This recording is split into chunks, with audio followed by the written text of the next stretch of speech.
sekaligus saja, saya kira cukup yang sudah ditanyakan.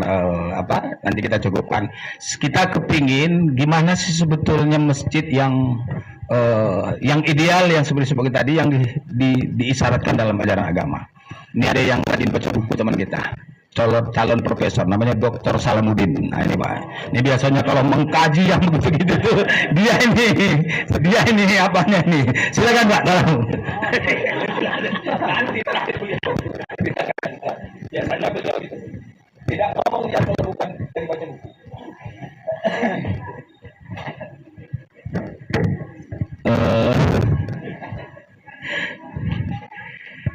Kita ini, assalamualaikum warahmatullahi wabarakatuh. Salam. Jadinya malu.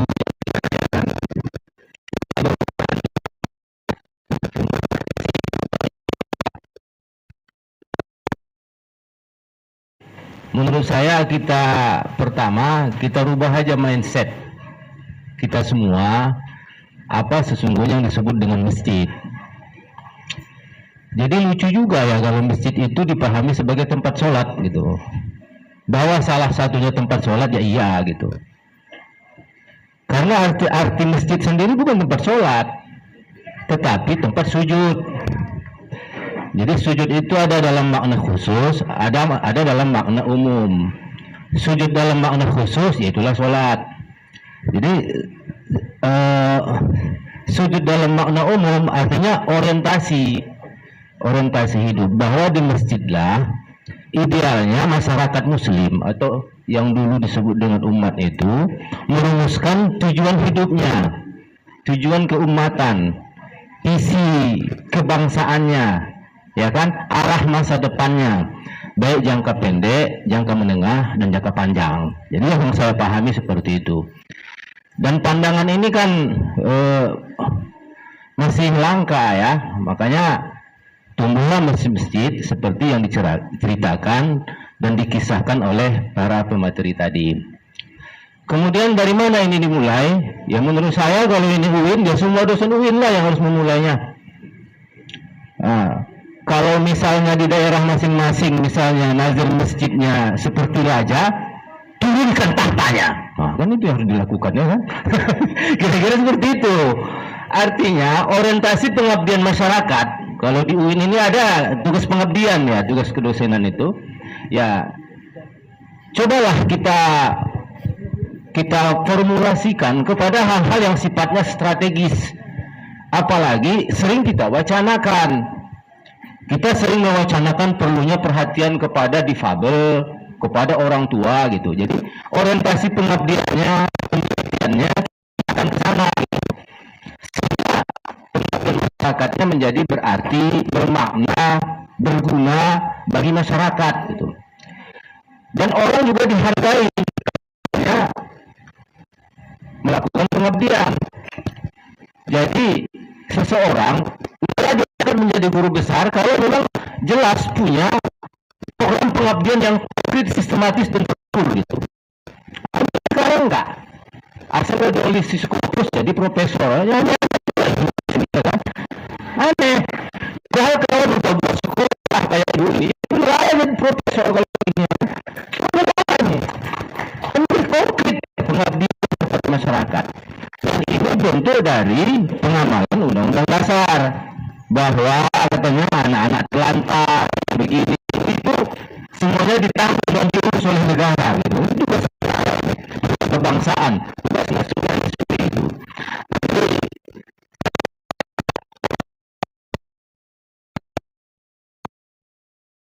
Wah, Bang Udin, apalagi terkait tadi dengan apa namanya ya, sab sholat gitu ya kan.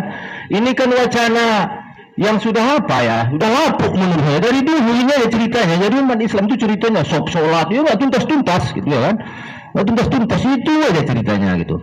Jadi sekarang gerakannya yang penting. Nah misalnya Prof Halimah ini ya kan, nah, Prof Halimah menjadi nazir masjid di wilayahnya. Nah, perempuan harus muncul dari UIN lah, masa nazir masjid itu laki-laki aja ya kan. Nah, jadi jangan lagi jadi presiden yang perempuannya, perempuan jadi nazir masjid. Kayak ini apa pemateri ini udah layak jadi nazir masjid.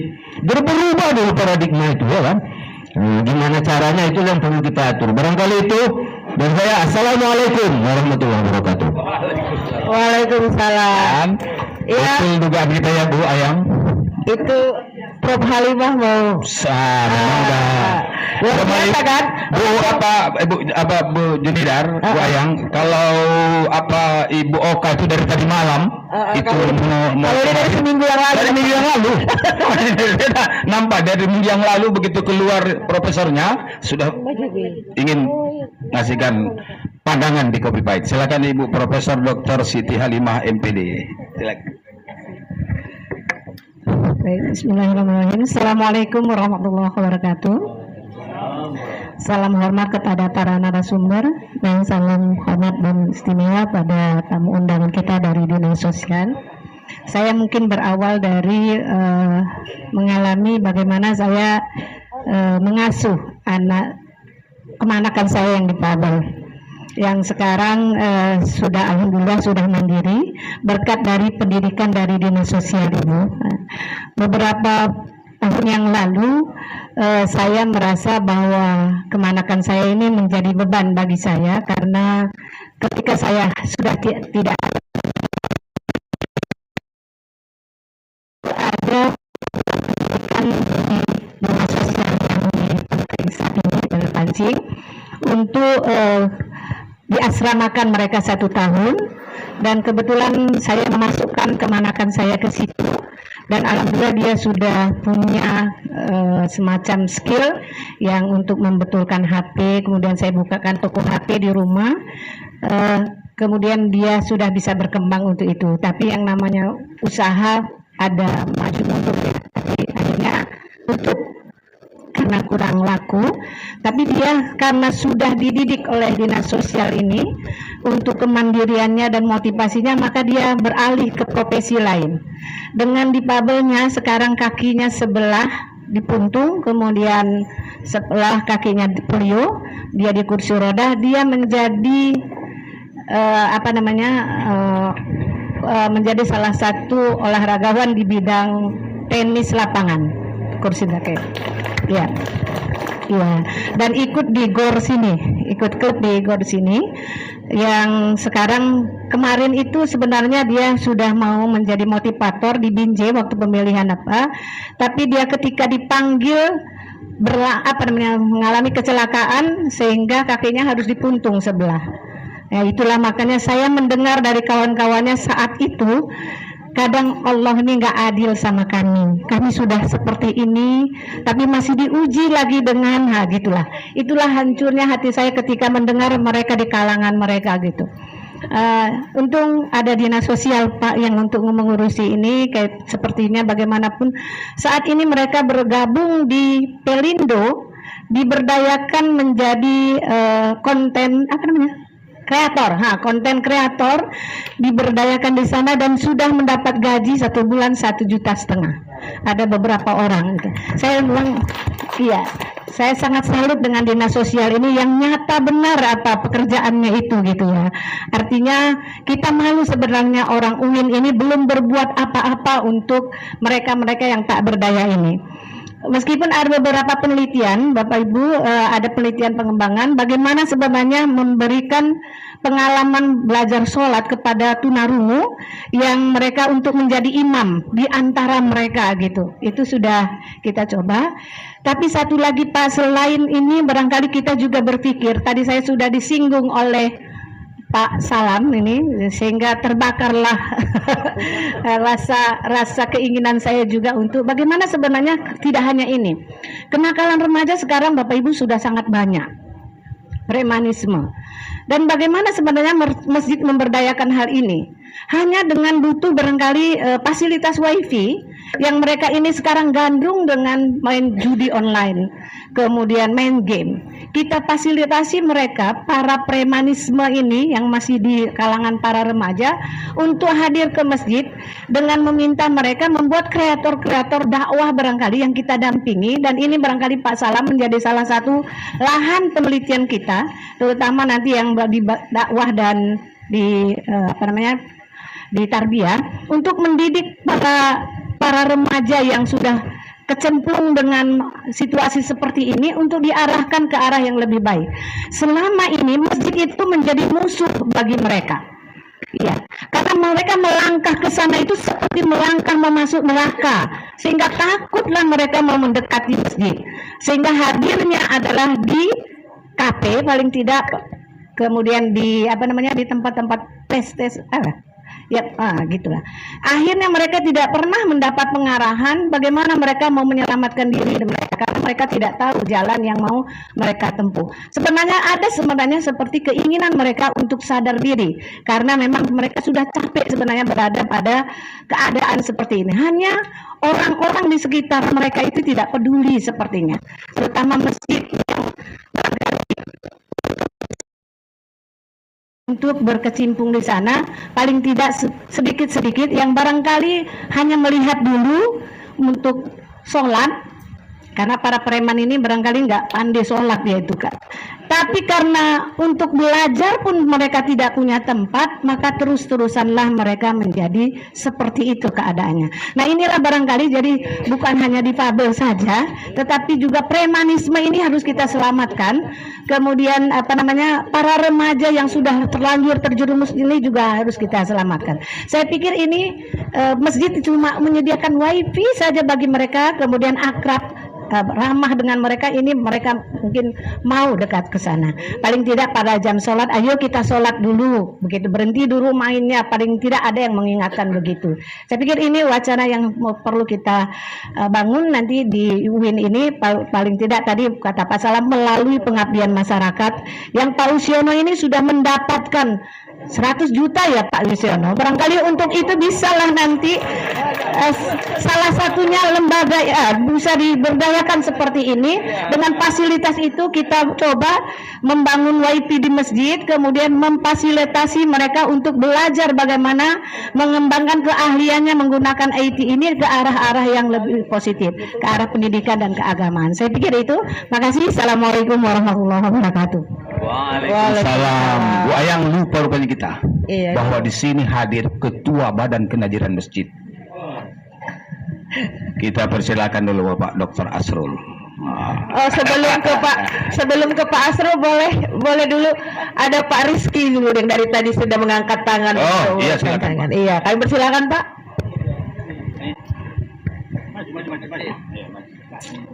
Assalamualaikum warahmatullahi wabarakatuh.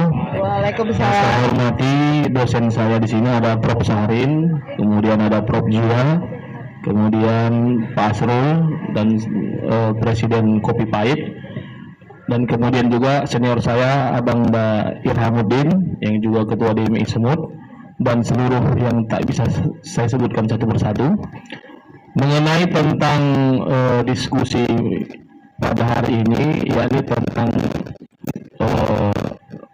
masjid ramah anak, ramah lansia, dan ramah para difabel. Jadi begini, kebetulan saya bahagian daripada pengurus BKM Masjid Taqwa kampus Universitas Medan Area. Sebetulnya kampusnya pas di belakang ini ya. Jadi kami juga sudah melakukan tidak hanya sekedar ramah anak, ramah lansia, tapi juga sudah berbagi setiap bulan kepada 50 kaum duafa dan kemudian 50 orang anak yatim dan piatu, dan kemudian juga Bapak Ketua Yayasan juga berbagi makanan-makanan ringan bagi anak-anak yang suka gemar sholat berjamaah di masjid. Jadi bukan hanya sekedar ramah untuk apa aja Bang Daya, Bang Ilham, tapi juga sudah sampai ke level berbagi. Jadi kalau setiap bulan itu PKM Masjid Taqwa Umma itu sudah berbagi kepada seluruh masyarakat yang ada di Sumatera Utara ini bergantian, ada dari Medan, kemudian Deli Serdang, kemudian daerah-daerah lain berbagi yang isi daripada bahan-bahannya itu adalah beras 5 kilo, kemudian minyak makan, gula, kemudian ada uang saku lah transportnya. Jadi intinya adalah bahwa BKM Masjid Taqwa Ummah juga bukan hanya sekedar ramah yang demikian sekedar opini belaka, tapi juga sudah sampai tahapan berbagi. Jadi ini juga bisa kita katakan bahwa sebagai best practice, artinya bahan contoh untuk masjid-masjid lain. Bahkan di masjid itu juga kalau misalnya jamaahnya yang rajin sholat berjamaah zuhur dan asar di Masjid Taqwa itu buat absen. Jadi setiap bulan ada namanya semangat takwa. Siapa yang rajin sholat berjamaah dapat nilai A, nilai B, dan nilai C. Siapa yang rajin dia dapat nilai A, berupa dapatnya nanti adalah beras 10 kilo, kemudian minyak makan Sanko 2 kilo, kemudian gula 1 kilo, kemudian sunlight untuk cuci piring, kemudian juga teh 1 kotak. Jadi itulah sebenarnya sudah melampaui daripada ramah anak dan lansia, Bang, ya kan? Jadi sudah sampai berbagi. Artinya apa? Masjid solusi bagi orang-orang yang membutuhkan kehidupan, ya. Bisa kita katakan masjid filantropi jadinya. Itulah kalau Masjid Taqwa Ummah ini. Setahu saya memang setiap Jumat saya kan mengisi nih khutbah Jumat. Saya melihat memang belum ada yang begitu. Tapi untuk sekeliling kita ini, alhamdulillah anak-anak yatim, orang-orang duafa itu dipanggil ke masjid itu setiap bulan dan diberikan oleh Bapak penyantun atau pembina BKM Masjid Taqwa itu berupa kebutuhan-kebutuhan pokok supaya memang masjid itu ramah bagi manusia.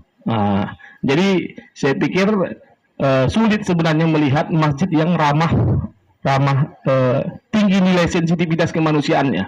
Jadi kalau ini Masjid Taqwa Ummah ini saya melihatnya ini lebih sangat tinggi kemanusiaannya, dan kemudian ini bisa jadi bahan contoh untuk masjid-masjid lain. Siapa yang rajin di masjid absen tanda tangan, dan pihak masjid memberikan sebangsa tali asih, insentif lah, ya kan, insentif. Jadi seakan-akan itu bagian daripada memotivasi orang yang sholat berjamaah di masjid. Jadi saya pikir Ketua DMI Sumut, Abang Irham, itulah informasi yang ingin saya sampaikan, ya, bahwa tentang seputar masjid ini. Kebetulan saya di BKMT Ummah itu bahagian dari memakmurkan masjid. Itu koordinator memakmurkan masjid di Ummah, saya lah orangnya. Kebetulan ketuanya adalah Pak Zainun. Pak Zainun itu ketua BKM-nya. Jadi saya pikir inilah informasi yang ingin saya sampaikan. Informasi terkini seputar masjid. Kemudian bisa nanti kita diskusi nanti di tahapan lanjutnya, dan mungkin mudah-mudahan masjid ini juga bisa sebagai sentral atau contoh untuk masjid-masjid yang ada di Sumatera Utara, berbagi kepada seluruh kaum duafa dan kemudian anak yatim piatu yang dulu pernah meninggal ayah dan emaknya itu di daerah mana itu, ya. Itu saya panggil anak yatim piatunya semuanya dapat sembako dari Masjid Taqwa Ummah ini, karena bersamaan meninggal ayahnya paginya, kemudian mamanya meninggal juga siangnya. Itu saya panggil, saya cari di media sosial orangnya, saya umumkan, saya panggil itu anak yatimnya, sehingga dapat bantuan dari Masjid Taqwa Ummah, BKM Taqwa Ummah. Saya pikir ini saja yang dapat saya sampaikan. Mudah-mudahan ini bisa menjadi setawar sedingin bagi kita. Sekian, Assalamualaikum warahmatullahi wabarakatuh. Waalaikumsalam. Terima kasih dari Bapak yang mengelola Badan Kenadiran Masjid Universitas Medan Area. Kalau di Medan Area masjidnya saya kira Bapak masih bisa dihubungkan orang, ya, dihubungkan dengan orang tuanya tertarik, dihubungkan dengan masyarakat tertarik, sehingga anaknya atau keluarganya masuk ke kampus itu. Saya tidak tahu Pak Asrul ini apa motivasinya. Apa dia berharap orang datang berimpak ke rumahnya atau apa? Silakan Pak Asrul. Ya. Kata Presiden harus berdiri. Karena saya berdiri. Saya kebetulan menjadi PLT Ketua BKM. Kenapa jadi PLT?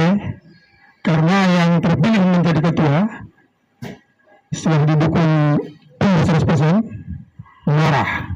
Lalu gara-gara itu dia mundur dari jamaah, pindah ke Mesin Taudin.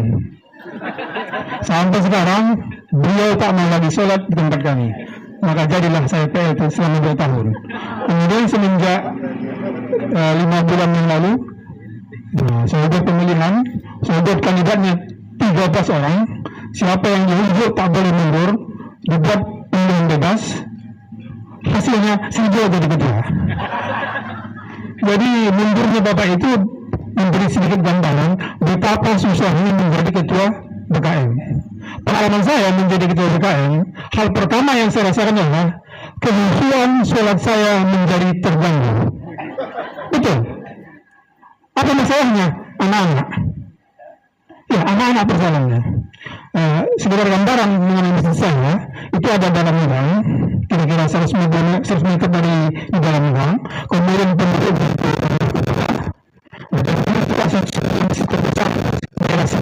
sekarang kalau di masjid bukan lebih cantik, lebih murah, kemudian mungkin lagi saya kira-kira 40 meter ada juga lagi AC-nya luar biasa bagus, sejuk, bukan kami berkurang lagi. Masjid kami kira-kira dipakai sekitar 40 tahun. Tiba-tiba kira-kira 20 tahun itu asal-asal juga. Lalu ditanya ke tukang apa masalahnya, dimakan rakyat. Oh, tanggal ini saya tanya, kalau ini dimakan rakyat, bagaimana solusinya? Ini harus dibongkar keseluruhan. Kalau gitu saya bentuk panitia yang membangun mesin Pauline, jadi ketua panitia. Karena terbukti sukses membangun mesin Pauline, ditunjuklah Bapak ini menjadi ketua panitia. Mereka RAB jumlahnya 1,3 miliar. Kas kami cuma 41 juta. Saya bilang lanjut, gitu kan? Entah jadi apa, tidak tahu lah. Tapi itu tidak membuat saya terlalu pusing dibanding dengan urusan anak-anak. Kalau yang anak-anak tadi betul-betul membuat saya pusing, sholat saya terganggu, menjadi kurang khusyuk. Kenapa? Selama ini setiap kali saya sholat di masjid, begitu ada anak-anak ribut macam-macam, yang dalam pikiran saya, siapa ini ketua BKM? Kok dibiarkan anak-anak seperti itu, gitu kan?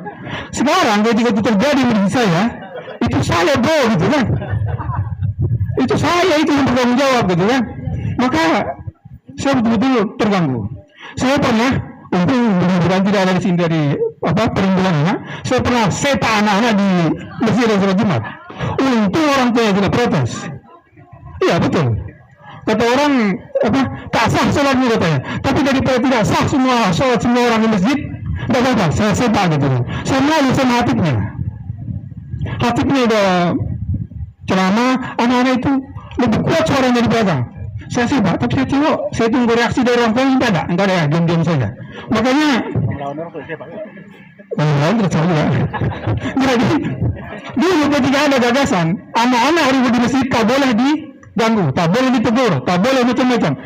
Iya, yes, saya setuju gitu kan. Sekarang tidak, saya tidak setuju juga. Betul saya setuju. Kita perlu memikirkan bagaimana caranya itu. Tidak hanya yang mengatakan tidak boleh diganggu, tidak boleh dilarang, tidak boleh dimarahi. Tidak, itu salah tidak juga.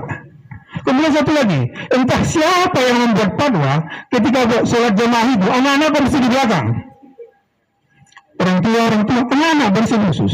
Saya heran, apa pun yang masalahnya kok bersih di sini, anak-anak. Tapi kan, saya tidak tahu entah dari mana. Jadi banyak di sini ahli fikih, apa yang ada jalan ceritanya itu. Karena yang saya bayangkan begini, kalau seorang ayah datang ke masjid bersama anaknya, lalu anak tersebut didampingi oleh ayahnya, pasti tidak ribut. Kalau berribut, ya berani tempeleng bapaknya gitu kan. Jadi dari segi itu sudah salah gitu kan.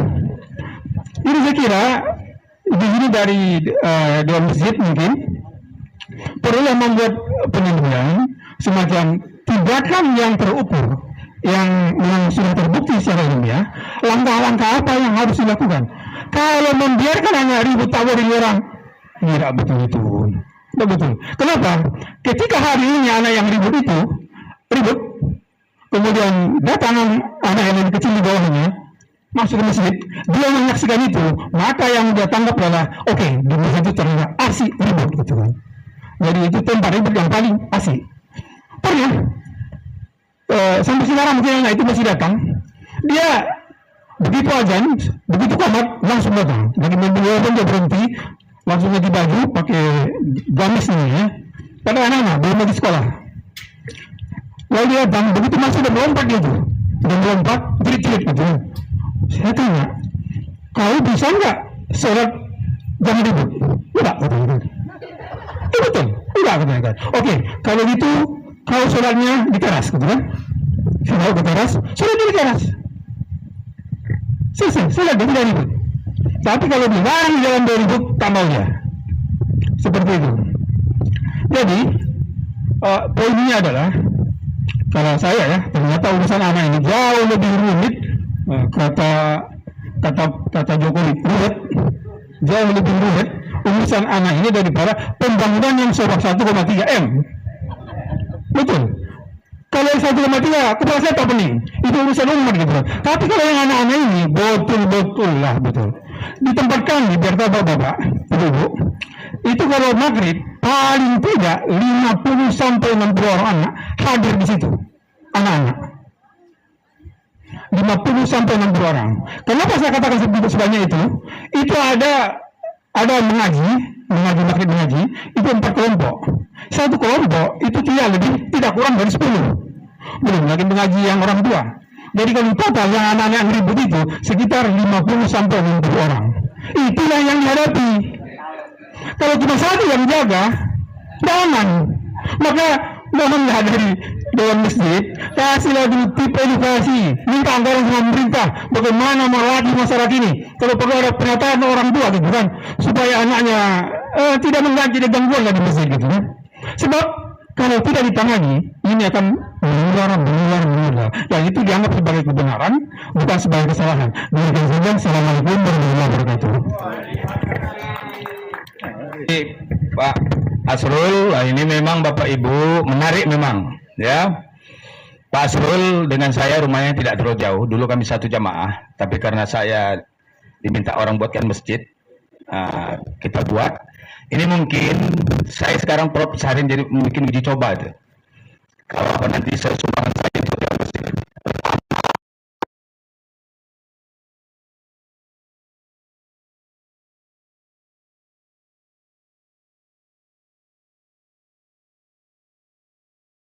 Satu rakaat dia baru sholat, aman Pak, termasuk sholat Jumat.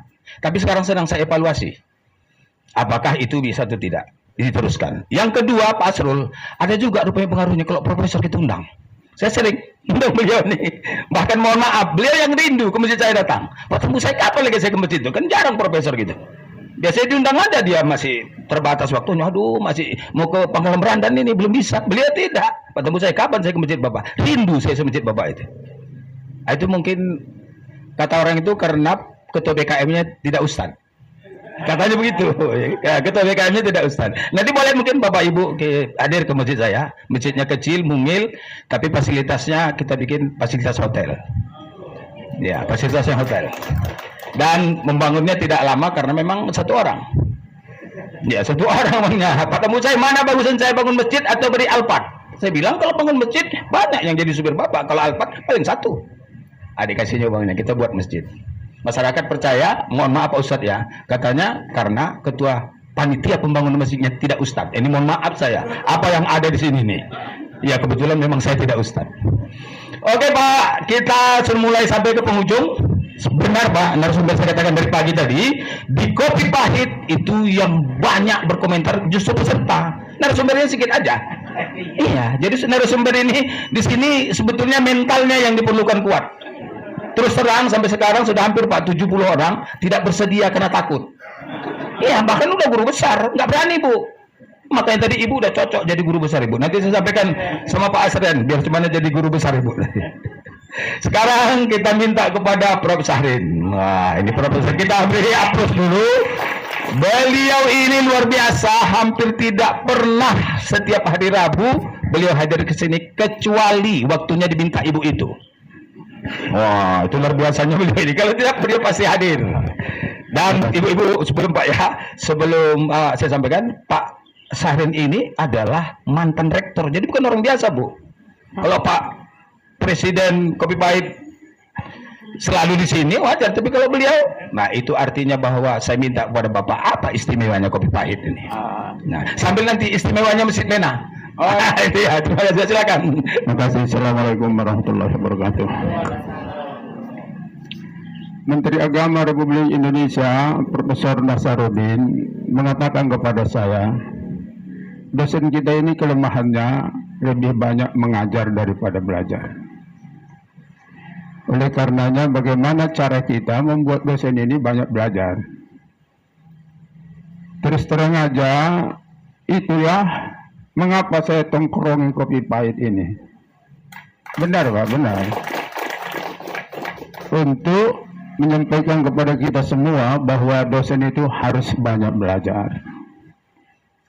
Dan saya dikejutkan seperti yang Bapak bilang tadi, Kopi Pahit ini ada apa di sini? Ada revolusi. Revolusinya gini, biasanya di mana diskusinya? Di Kopi Pahit. Kapasitasnya berapa orang? Biasanya 100 orang. Tapi Kopi Pahit ini kapasitasnya unlimited. Baru saya tahu, ya kan? Kalau sedikit orangnya sini ada. Tambah sini. Tambah lagi tambah sana. Mungkin sampai ke dalam sana, ya kan? Jadi di suatu saat bisa peserta diskusi ini 1000 orang dan Kopi Pahit memiliki kapasitas untuk peserta 1000 orang gitu. Jadi terima kasih Presiden ya. Yang ketiga, izinkan saya menyampaikan, saya ini kadang-kadang Ustadz, kadang-kadang ya intelektual lah. Saya lihat ada diskriminasi terhadap disabilitas di dalam diskusi ini. Maaf, kalian anggap disabilitas itu rendah kali, ya kan? Dan itulah yang kita mau perangi, anggapan bahwa disabilitas itu rendah. Sultan Mahmud II mengatakan semua kita ini ada cacat. Sebagian cacatnya di luar, sebagian cacatnya di dalam. Ganteng dan cantik, tetapi aibnya ada di dalam. Oleh karenanya, ya kita berjuang untuk disability, tetapi tetaplah kita hargai bahwa mereka tak ada ubahnya dengan kita. Untuk itu, Profesor Ismail, Profesor Mas Ganti, kemudian ketua kita. Ketua kita ini nggak sembarangan ini, Pak Rudin. Sekarang ini sedang ada gerakan mengalihkan konglomerasi Indonesia dari 9 naga menjadi 9 haji. Ya kan? Jadi 9 naga itu kita ganti dengan 9 haji. Haji yang pertama Haji Isom. Ya. Haji yang kedua orang Sumatera Utara. Jadi beliau ini jadi ketua direkomendasi oleh salah seorang 9 haji Indonesia. Aduh, luar biasa ini ketua kita ini. Nah, untuk itu saya ingin menyampaikan saran saya. Pertama,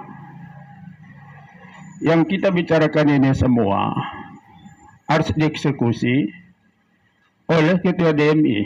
Nggak ada di sini yang bisa mengeksekusi ini kecuali beliau. Prabowo mengejek kita banyak kali diskusi. Sehingga kita perbincangkan itu secara nasional. Perspektif enggak ucapan presiden ini. Jangan diskusi banyak, jangan banyak diskusi.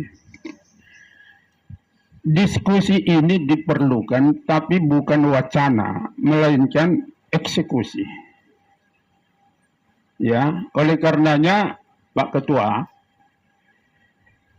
ini saya kira sudah cukup bahannya. Tolonglah buat rekomendasi eksklusif, rekomendasi eksekutif kepada gubernur atau nasional kepada presiden. Dibuat pergub tentang syarat-syarat rumah ibadah itu disebut masjid. Itu aja. Dibuat syaratnya harus ramah pada disability. Udah cukup ini. Kita tinggal bicara teknis. Kalau dalam pergub dikatakan tidak cukup syarat jadi masjid kalau tidak ramah pada disability. Udah cukup. Jadi Bapak Ibu sekalian, saya terima kasih ya, tanggapannya luar biasa dan bolanya ada sama Pak Ketua. Tadi disebut moderator. Saya alhamdulillah moderator masih perempuan. Saya sudah katakan Bu, di sini kalau masih ada perempuan jangan laki-laki jadi moderator. Begini. Yang kedua, ini yang kita bicarakan ini keadilan masjid, itu temanya. Apakah persoalan kita keadilan masjid? Itu mungkin yang nomor 5 itu. Persoalan kita sekarang masjid tak berfungsi. Itu persoalan pertama. Fungsi masjid nggak kelihatan, DMI nggak hadir. Ada dua persoalan Indonesia, saya kira masjid harus hadir. Pertama, ketahanan pangan. Bagaimana supaya masjid bicara tentang ketahanan pangan? Yang kedua, narkoba. Sumatera Utara ini tetap juara dalam bidang narkoba. Pemerintah stres, lembaga-lembaga narkoba frustrasi. Biasanya kalau formal struktur gagal, jalan terakhir agama. Itu pengalaman Indonesia. Oleh karenanya, lagi-lagi kepada Ketua DMI, bagaimana supaya masjid ini jadi pusat motivasi ketahanan pangan dan mengatasi narkoba. Nggak apa-apa, pasti di sini ada intelnya Pak Ijek. Pasti ya, saya ingin sampaikan. Nggak apa-apa, kita dukung beliau jadi gubernur, jadi menteri, tapi buat dulu masjid ini jadi pusat motivasi ketahanan pangan dan pusat pencegahan narkoba. Itu gunanya 9 haji menurut saya, ya kan? Dana beliau layak digunakan untuk itu daripada digunakan preman-preman itu, ya kan?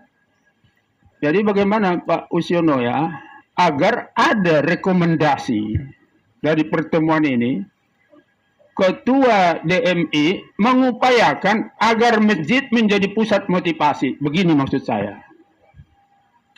Masjid-masjid besar ini jadi pusat latihan ketahanan pangan. Orang berombong-rombongan ke masjid itu datang untuk menerima latihan ketahanan pangan. Saya yakin masjid ini akan diperhitungkan di masa datang. Dan secara nasional, kalau Yusuf Kalla mau, bisa ini. Narkoba ini, Pak. Frustrasi, semua frustrasi di Sumatera Utara ini. Polisi frustrasi, pemerintah frustrasi, lembaga-lembaga pencegahan narkoba frustrasi. Bagaimana ini supaya turun? Nomor 3 aja sudah, alhamdulillah. Tetap nomor 1, udah berapa tahun tuh? Oleh karenanya, bagaimana supaya masjid ini menjadi pusat pencegahan dari narkoba itu. Yang terakhir, yang dikatakan Pak Arudin soal anak-anak ini, saya kira udah bagus, tapi mungkin begini Pak. Di tarbiyah itu ada konseling, ada ahli psikologi. Kita buat aja masjid ini tempat konsultasi anak-anak. Jadi orang tua yang anaknya sering ke masjid, masuk konsul dulu, berhadapan dulu dengan Hairudin Tambusai. Saya yakin ini 2 kali aja ketemu dia itu anak itu. Yakin saya. Jadi program kita Pak ya, program Kopi Pahit supaya ada konsultasi anak-anak jamaah masjid. Yang terakhir, Bapak dan Ibu dari Dinsos ya. Terima kasih Bapak datang. Awak tadi terkejut. Apa ini? Ya kan? Rupanya dari Dinsos. Makasih Bu. Salam hormat kita kepada Kepala Dinas. Kalau bisa ditangguhkan pensiunnya, ditangguhkan aja lah dulu supaya bagus dinas ini, ya kan? Kalaupun tak bisa ya, supaya beliau ke UIN ini aja, supaya bisa menjadi mediator kita ke lembaga-lembaga sosial. Terima kasih. Assalamualaikum warahmatullahi wabarakatuh.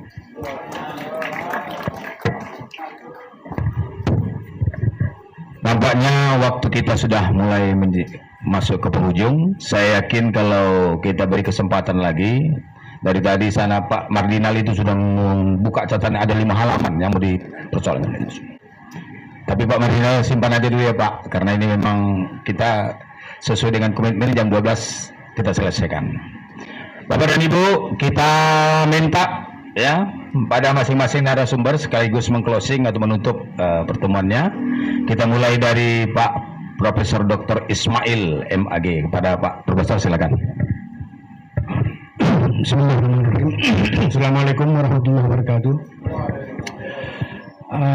Sejak Prof. Syahrin bicara saya tak berani ngomong. Jadi rangkum memang beliau ini dosen saya di S2 Winsu. Diskusi sudah berkembang begitu alot dan sangat positif. Tinggal eksekusi. Kalau kata Prof. Syahrin itu eksekusi di tangan Ketua DMI ya. Tapi kita boleh mendukung ya. Akan tetapi saya mencoba dulu dari hal-hal yang dipertanyakan tadi, terutama masalah KIP oleh Dinsos. Yang saya persoalkan adalah bukan terdata di DTKS, tapi ada kesalahan. Yang masuk di DTKS itu adalah orang-orang yang tidak berhak untuk menerima KIP itu. Mereka itu orang kaya, tapi terdata di DTKS. Yang miskin tidak terdata. Bagaimana caranya supaya Dinsos bekerja sama dengan camat atau lurah atau Kepling untuk memberikan usulan supaya mereka itu mendata ulang ya, supaya terdata memang betul-betul yang berhak menerimanya. Jangan sampai berlarut-larut karena di masyarakat susah, di masyarakat mereka yang susah-susah itu sampai-sampai berani bicara bahwasanya Keplingnya pilih kasih. Kami yang sangat membutuhkan tidak diberi, tapi mereka yang hubungan keluarga dengan Kepling itu didahulukan. Itu menjadi persoalan yang sangat sakit bagi saya sebagai pemerhati pendidikan. Kemudian yang kedua dari Ibu mungkin itu dijawab oleh Bapak Ketua DMI nanti. Sangat menyentuh hati Bu ya kan. Kenapa tidak sampai perhatian daripada Basnas umpamanya ke hal-hal yang paling kecil seperti itu. Sampai-sampai di Dinsos itu ada anak difabel yang diurus oleh Dinsos, tetapi tidak pembangunan fisiknya, sarana prasarananya tidak mendukung. Tapi kami tadi sudah berbincang dengan Ketua DMI, beliau akan menghubungi Ketua Basnas Siantar untuk persoalan Ibu itu. Kemudian yang ketiga mungkin dari Ibu Oka ya, Ibu Oka, tapi bukan menjawab daripada yang dikemukakan oleh Ibu Oka. Saya tertarik dengan hal-hal yang coba kita alih fungsikan dulu mall itu kepada masjid itu. Kita buat sarana prasarana anak-anak, bukan saja anak-anak yang sehat, tapi anak-anak difabel. Buat sarana prasarananya di masjid, di samping masjid, supaya mereka setiap minggu bukan ke mall, tapi ke masjid. Bisa nanti sholat subuh di sana sambil sarapan, sambil sholat zuhur baru pulang. Tapi harus kita lengkapi sarana tempatnya untuk mengurusi anak-anak yang sehat dan anak-anak yang difabel. Tadi di Masjid Al-Fatih Binjai itu sudah jalan mengambil wudhu oleh yang lansia dan difabel sudah ada. Tapi apakah ada di situ sorongan belum ada ya kan. Saya pun orang Binjai tapi belum pernah saya lihat di situ ada pendorong untuk difabel dan lansia untuk mengambil wudhu. Tetap juga mereka jalannya sudah ada, tapi tetap juga nanti mereka itu sulit untuk mencapai tempat itu. Jadi diskusi ini Prof. Syahrin mungkin sudah rampung dan tinggal eksekusi. Tapi dari mana eksekusinya? Sebenarnya kalau dari Ibu tadi mengatakan bahwasanya pembangunan pengumpulan 50.000 per orang itu sebenarnya positif-positif saja. Tapi jangan kita mulai dari situ, itu berkembang terus, tapi jangan dimulai dari situ. Saya kan punya data juga tentang banyaknya uang yang ditabung oleh raja-raja masjid ya, BKM itu raja masjid terus banyaknya uang yang disimpan mereka sampai ratusan juta. Untuk apa itu uang? Coba dibangunkan sarana prasarana untuk anak-anak dan difabel serta lansia itu di situ. Tapi dari mana usul itu? Mungkin dari pemerintah daerah, dari wali kota bersama dengan DMI nanti kerjasama untuk memanggil semua memanggil semua BKM dan Nazir Masjid supaya itu dana dibangunkan untuk kepentingan anak-anak dan difabel itu serta lansia itu, sehingga betul-betullah bahwasanya masjid itu menjadi rahmatan lil alamin bagi seluruh ya pengalih fungsian daripada mall, bukan hanya yang Islam tapi yang non muslimnya kita terima di situ supaya mereka itu diberikan pendidikan kecerdasan anak di situ. Entah menyusun apa, entah itu bisa nanti teknisnya itu nanti bisa kita pikirkan. Yang penting ada dulu sarananya. Mungkin itu yang bisa saya sampaikan di kesempatan ini. Mudah-mudahan apa yang kita diskusikan itu bisa dieksekusi secara real oleh seluruh kita. Billahi taufiq wal hidayah. Wassalamualaikum warahmatullahi wabarakatuh.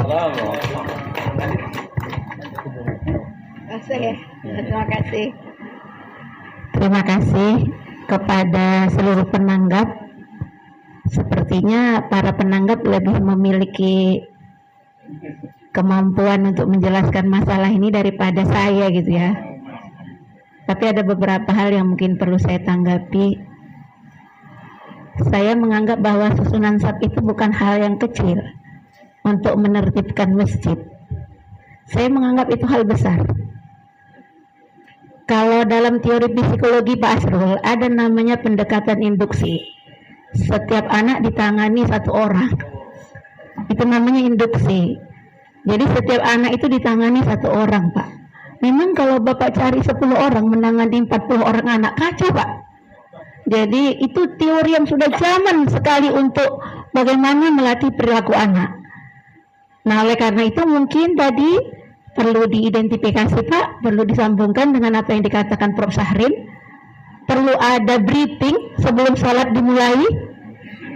Ya, karena saya pernah melakukannya, habis dinding dicoret-coret, tapi saya briefing pagi.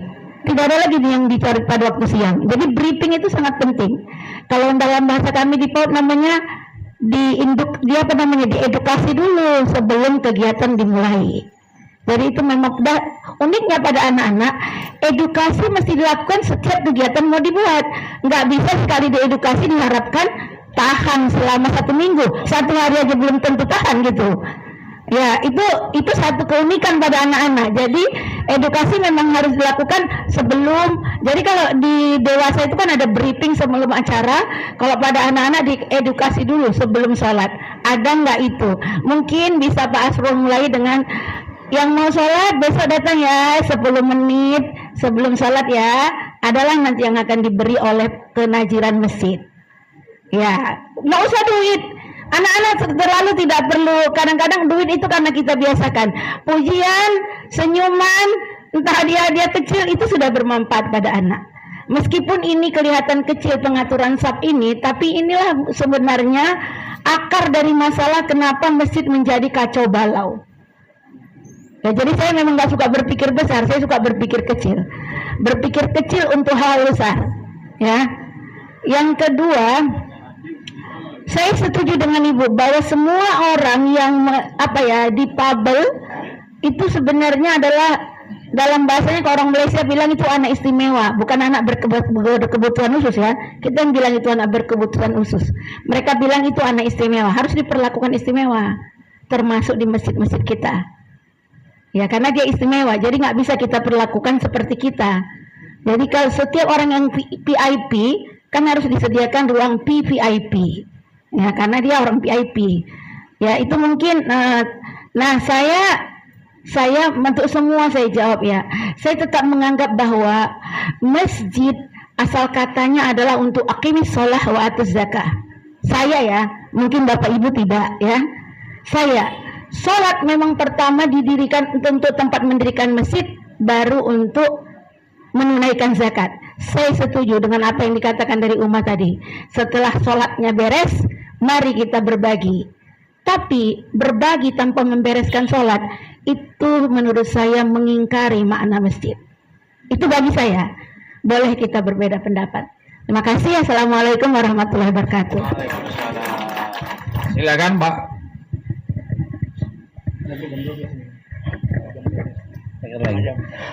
Baik, bismillahirrahmanirrahim. Dari yang saya catat tadi,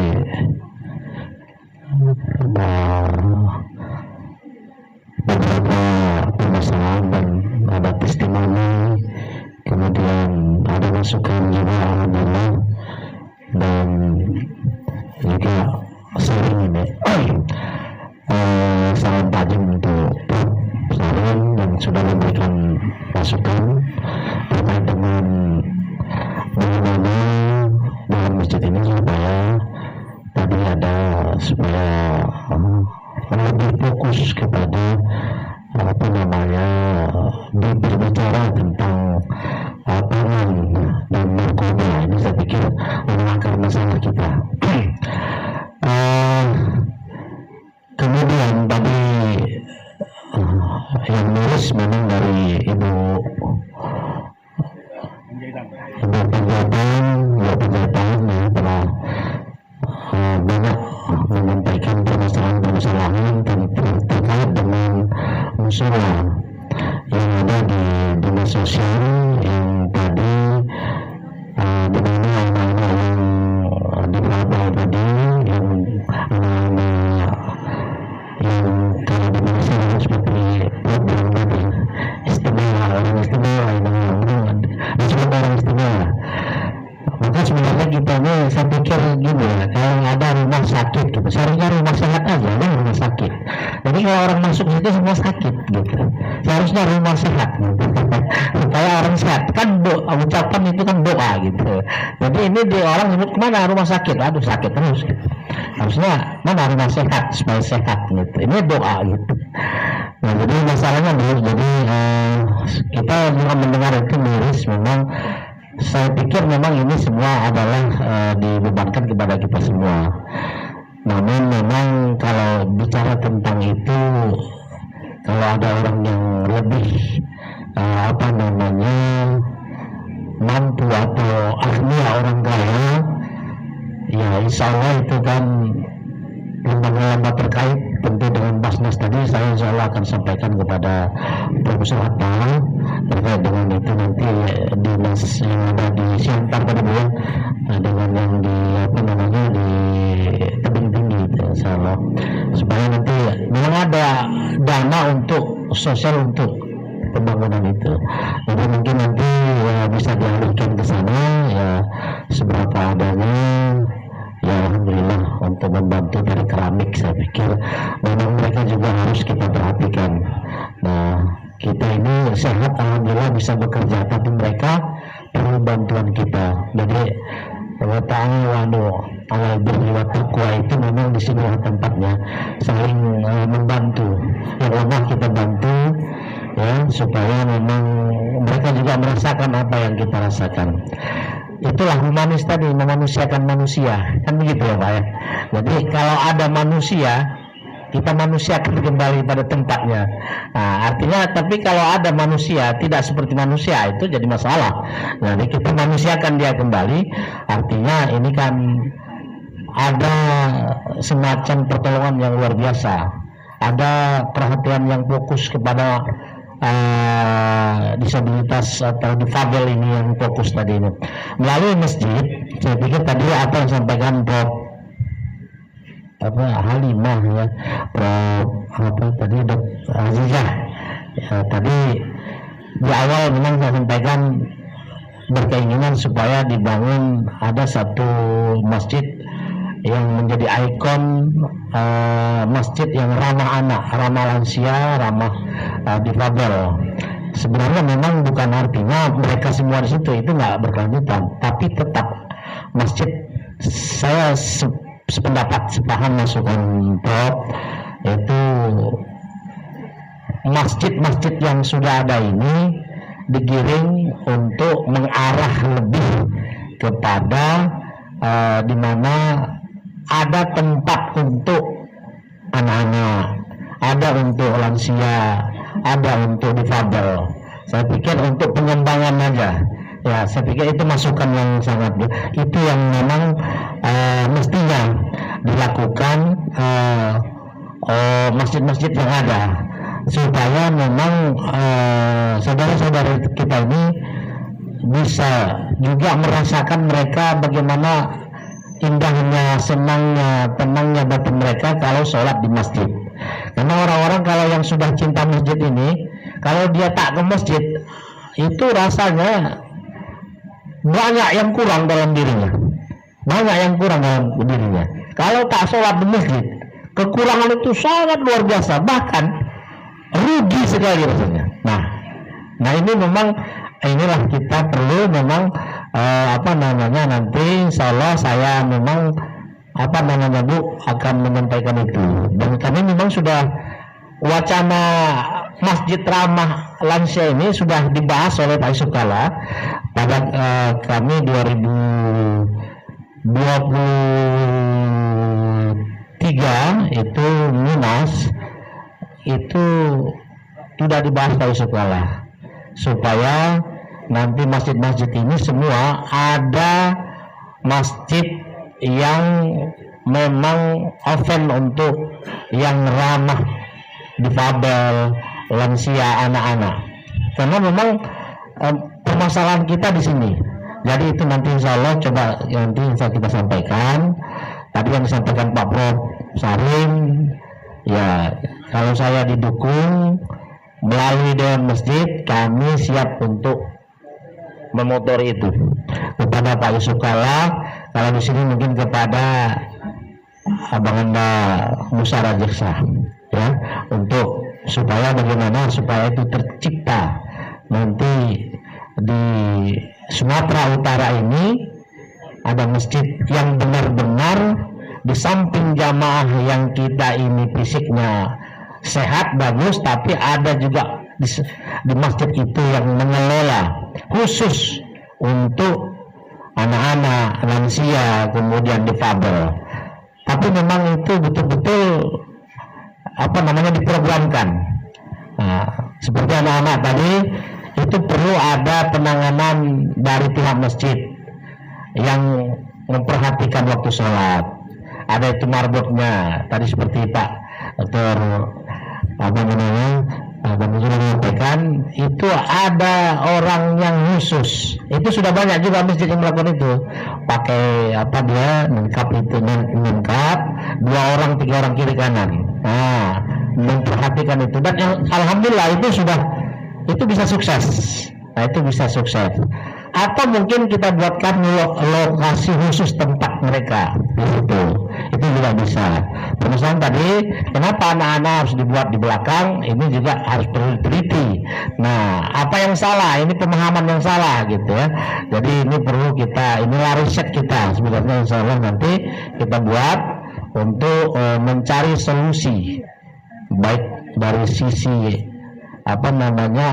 hadis, ya, sejarah yang berkaitan dengan itu, sehingga nanti memang itu kita sampaikan ke masjid-masjid yang ada di Sumatera Utara, sehingga semua BKM nanti melalui surat yang kita sampaikan, mereka itu sudah mengerti di mana posisi anak ketika sholat. Nah, mungkin itu dengan kerjasama dengan MUI ada patwanya, sehingga itu menguatkan, karena patwa yang menguatkan itu nanti, sehingga para BKM itu tidak bertanya-tanya lagi mana patwanya. Kalau DMI yang menyampaikan surat itu sudah pernah kita buat. Nah, patwanya mana? Gitu. Jadi memang harus bersinergis kita dengan lembaga-lembaga lain. Jadi DMI, Kementerian Agama, kemudian MUI itu sama-sama insya Allah Nanti BKM akan mendengar itu. Saya pikir itu satu solusi yang harus kita sampaikan kepada nanti BKM 8.889 masjid ini di Sumatera Utara ini. Ini perlu nanti di 2025 inilah paling tidak itu harus terrealisasi, Pak Dokter ya. Kemudian apa yang disampaikan Pak Prof tadi bahwa 9 naga ini ada 9 haji itu ya, saya pikir akhirnya di Sumatera Utara ini banyak yang hari ini cinta kepada masjid, termasuklah almarhum Haji Hanif yang membangun 99 masjid. Hari ini sudah 56 masjid yang sudah terwujud. Tidak hanya di Sumatera Utara, tapi di Cianjur ada 2, di Jogja sudah terwujud, di Bali sudah mau siap ada 2. Nah ini kan sesuatu yang sangat kita dukung ya, niat baik daripada almarhum Haji Hanif ini membangun masjid-masjid yang ada. Nah ini nanti kita minta juga, dan saya karena beliau ketua Dewan Penasihat kita di Dewan Masjid, insya Allah kita akan coba pendekatan bagaimana di Sumatera Utara ini nanti ada satu ikon masjid percontohan terkait pengelolaan masjid yang humanis terhadap ramah anak, ramah lansia, kemudian difabel ini. Nah, masalah tadi Dinda Rizky luar biasa, alhamdulillah masjidnya sudah bagus ya, nanti boleh sharing sama berkolaborasi. Memang perlu anak-anak jalanan ini kita masukkan ke masjid. Anak-anak pang ini mereka tidak ada yang membimbing. Kalau kita lihat mereka ini anak jalanan, lalu kita menjauh, ini jahat. Kita punya pikiran lalu memikirkan ini mereka ini enggak terurus ini. Lalu kita menjauh gitu. Bukan kita mendekat. Tapi ada ustadz di Malaysia itu yang Cina masuk Islam, Ebit Lau namanya. Itu merangkul anak-anak jalanan sampai ke Jakarta, sampai ke Indonesia. Dia kasih makan, dia kasih pakaian, dia lengkapi semua. Akhirnya banyak yang tobat masuk ke masjid. Itu Ebit Lau. Nah, dan dia termasuk yang Allah berikan kekayaan ya, dengan kemudahan itu dia merangkul anak-anak jalanan pang untuk masuk ke masjid. Dia dakwah itu ya. Kalau di Indonesia juga kan banyak ada masjid ya, ada juga ustadz-ustadz kita, ustadz apa ya itu yang membina Al-Hijrah ya, Ustadz Arif ya. Kemudian dulu ada almarhum Ustadz apa itu Yahya bin Ilham ya kan. Kalau yang sekarang contoh ya musisi seperti Sulaiman Ustadz Sulaiman ya, musisi ya. Nah, dia juga dari jalanan, tapi hari ini dia jadi orang yang pecinta masjid. Jadi mungkin memang ini jadi bahan yang sangat urgent untuk kita pikirkan. Kita melihat mereka itu bukan lawan, tapi teman, merangkul. Kita rangkul mereka. Bagaimana supaya mereka datang masuk ke masjid? Saya pikir ini menjadi bahan pertimbangan kita dengan cara-cara yang humanis lah tentunya, sehingga mereka ini nanti kecintaannya untuk ke masjid itu ada mungkin step by step, pelan-pelan lah. Nah, makanya kami di Dewan Masjid itu di Sumatera Utara ada moto kita itu masjid ya yang menyenangkan dan mengenyangkan. Jadi motonya gitu kita buat, masjid yang menyenangkan dan mengenyangkan. Jadi masjid itu kalau udah orang senang ya kan, orang sudah senang dengan masjid itu, dengan fasilitas yang ada ya, dengan parkir yang luas, tempat anak-anak bermain, sehingga nanti ibu-ibu, saya pernah ke Kelantan, Malaysia, itu saya lihat masyarakatnya, karena masjidnya luas-luas, lalu di masjid itu ada tempat wisata anak-anak, ada perosotan, ada mandian. Mereka itu kalau bawa anak-anaknya bukan ke pantai-pantai Pak, dibawa ke masjid. Dibawa ke masjid. Kenapa? Di masjid itu sudah ada semuanya. Kalau begitu aja mereka dibimbing oleh petugas yang sudah dibuat, Bu. Dia sholat ke masjid. Ibu menyusui ada tempatnya. Begitu Pak. Untuk membaca buku ada tempat perpustakaan anak-anak, ibu-ibu, ada semuanya. Saya lihat di Kelantan itu masjid yang besar, ini luar biasa. Jadi mungkin bisa ini menjadi bahan pertimbangan kita, ya untuk kita lakukan, ya kita buatlah di Sumatera Utara. Memang belum ada yang memang menjadi ikon masjid yang humanis ini. Inilah nanti yang disampaikan Pak Prof, supaya kalau saya ada semacam dukungan ya dari kita semua ini, saya akan sampaikan nanti di pelantikan Dewan Masjid Sumatera Utara di bulan Oktober awal kepada Pak Yusuf Kalla. Ini dia ketua, insyaallah, supaya beliau bantu ya, juga kepada Pak Bambang Musara Jeksa yang hari ini sebagai di DPR RI. Saya yakin kalau ada ini, insya Allah dia akan bantu apa yang kita inginkan, apa yang kita hajatkan pada hari ini terkait dengan menghargai saudara-saudara kita yang difabel, menciptakan anak-anak yang cinta kepada masjid tadi. Kemudian yang lansia ini, mereka kita hargai. Dia manusia, kita juga manusia. Bagaimana mereka juga merasakan kecintaan hati mereka, batin mereka itu kepada masjid, itu harus kita bantu. Dengan tadi pembangunan musola yang kurang, harus kita bantu juga, agar mereka juga merasakan ketenangan batin di saat mereka itu sholat. Saya pikir ini adalah tanggung jawab kita bersama, dan mohon kita kepada Allah, kepada Tuhan, semoga kita diberi keberkahan dan kekuatan dalam mengemban amal kita kepada sesama manusia. Demikian, mohon maaf. Assalamualaikum warahmatullahi wabarakatuh. Waalaikumsalam warahmatullahi wabarakatuh. Bapak dan Ibu serta saudara sekalian, dengan berakhirnya tadi, masih ada Pak kopi pahit? Sudah cukup ya? Dengan berakhirnya tadi respon yang diberikan oleh Ketua DMI, maka berakhirlah acara kita pada hari ini sesuai dengan jadwal kita sampai pukul 12. Terima kasih kepada Profesor Ismail, kepada Abang Dair Hamudin Sregar, pokoknya dari Partai Din ya. Kemudian kepada Ibu Mas Ganti. Profesor silakan mengambil tempat, kita akan memberikan sertifikat. Silakan.